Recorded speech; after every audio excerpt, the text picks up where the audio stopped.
មេរៀន2របៀបបង្រៀនកូនឲ្យក្លាយជាអ្នកប្រាជ្ញក្នុងដំណើរជីវិតរបស់ខ្ញុំមានសំណាងដែលបានសិក្សានិងជួបជាមួយបុគ្គលសំខាន់ជាច្រើនដូចជានិស្សិតបញ្ចប់ការសិក្សាពីសាកលវិទ្យាល័យលំដាប់កំពូលមកពី Oxford និង Harvard សិល្បករល្បីៗ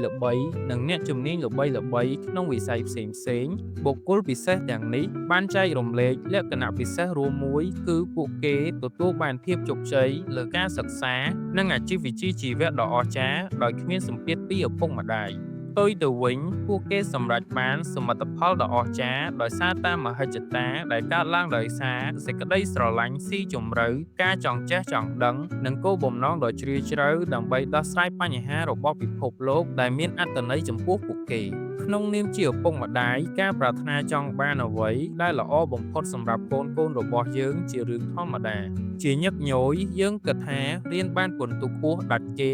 ឬរៀននៅសាកលវិទ្យាល័យល្បីៗអាចធានាបាននូវសុភមង្គលនិងភាពជោគជ័យយ៉ាងណាក៏ដោយទេពកោសល្យដ៏អស្ចារ្យដែលអាចផ្លាស់ប្ដូរពិភពលោកនិងធ្វើឲ្យជីវិតមានន័យមិនកើតឡើងដោយការដាក់សម្ពាធនោះទេវាត្រូវបានកើតឡើងដោយការបំផុសគំនិតការលើកទឹកចិត្តនិងការសរសើរពេញលេញក្នុងការស្វែងរកទេពកោសល្យដោយខ្លួនឯងនៅពេលខ្ញុំនិយាយជាមួយបុគ្គលដែលអស្ចារ្យទាំងនោះរឿងមួយដែលគួរឲ្យចាប់អារម្មណ៍បានកើតឡើងឪពុកម្ដាយរបស់ពួកគេមិនបង្ខំឲ្យពួកគេផ្ដោតលើការសិក្សាតែមួយមុខទេប៉ុន្តែឪពុកម្ដាយរបស់ពួកគេជួយឲ្យពួកគេមានគោលបំណងស៊ីជម្រៅ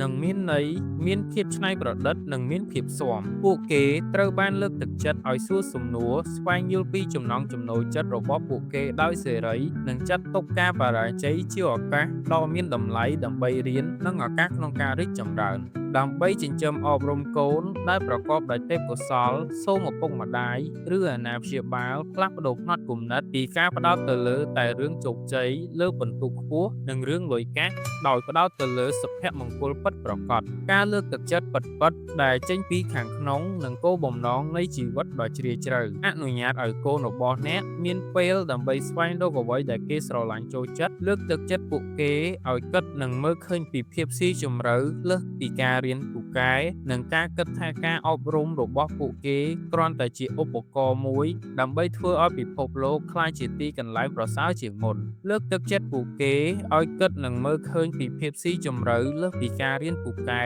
និងគិតថាការអប់រំរបស់ពួកគេគ្រាន់តែជាឧបករណ៍មួយដើម្បីធ្វើឲ្យពិភពលោកក្លាយជាកន្លែងប្រសើរជាងមុនអបអរសាទរការចង់ចេះចង់ដឹងនិងបណ្ដោះទេពកោសល្យពិសេសរបស់ពួកគេដូចជានៅក្នុងសិល្បៈវិទ្យាសាស្ត្រភាពជាអ្នកដឹកនាំឬការជួយសហគមន៍ជាដើមសូមចាំថាបុគ្គលដែលរីករាយនិងមានឥទ្ធិពលបំផុតមិនមែនជាអ្នកដែលមានពិន្ទុខ្ពស់ដាច់គេរហូតគ្រប់ការប្រឡងនោះទេពួកគេគឺជាមនុស្សដែលមានបេះដូងពោរពេញទៅដោយទស្សនវិស័យវែងឆ្ងាយអ្នកដែលមានស្មារតីមិនខ្លាចការលំបាកនិងអ្នកដែលរីករាយក្នុងការចូលរួមចំពោះមនុស្សជាតិតាមរយៈវិធីសាស្ត្រចិញ្ចឹមអប់រំកូនបែបស៊ីជម្រៅក្នុងមេរៀននេះអ្នកមិនគ្រាន់តែចិញ្ចឹមអប់រំកូនប្រកបដោយទេពកោសល្យនោះទេគឺអ្នកចិញ្ចឹមអប់រំបុគ្គលជាអ្នកដឹកនាំដែលមានចិត្តមេត្តាអ្នកចិញ្ចឹមអប់រំបុគ្គលដែលមានគំនិតបង្កើតថ្មីនិងអ្នកជាអ្នកចិញ្ចឹមអប់រំបុគ្គលដែលមាន